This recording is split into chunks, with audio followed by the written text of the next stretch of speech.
A young woman received a letter one morning. You have inherited $1 million. She was confused. She didn't know anyone rich. The letter said, "From Mr. Thomas Gray. Visit our office for details." At the lawyer's office, she asked, "Who was this man?" "I never met him." The lawyer smiled. "He left one condition. You must discover why he chose you." She started investigating. The letter had clues. Each clue led to a different person. A coffee shop owner. You gave me a smile on my worst day. A homeless man. You bought me lunch without asking questions. An old teacher.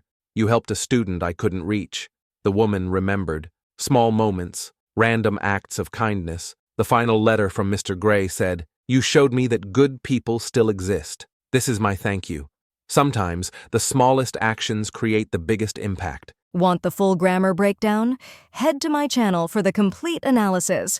Hi everyone, Sarah here. Let's analyze the beautiful English in this heartwarming story. First, let's look at the past tenses used throughout. The story begins with past simple. A young woman received a letter. This is our basic past tense for completed actions. Simple and clear. Notice the passive voice. You have inherited $1 million. We use have inherited, present perfect, because the action connects the past to now.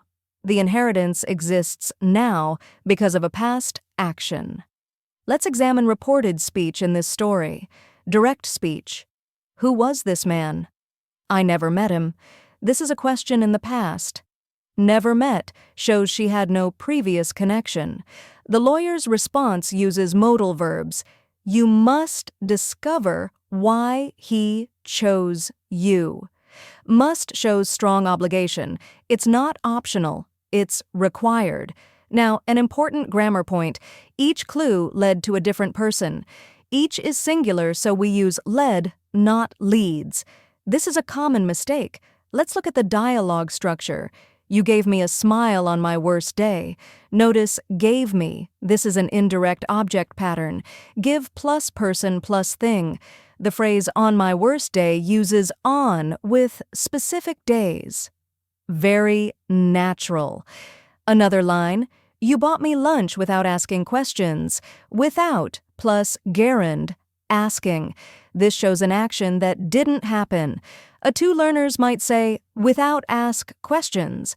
But that's wrong. Now the teacher says, you helped a student I couldn't reach.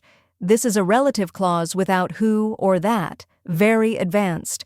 Full version would be, a student who I couldn't reach. But natives often drop the relative pronoun. Much more natural. Key vocabulary you should know. Inherited. Received money or property from someone who died. A 2 would say got money, but B2 says inherited, investigating, searching for information like a detective. This is much more sophisticated than looking for random acts of kindness. This is a beautiful phrase. Random means unexpected, unplanned. Acts means actions.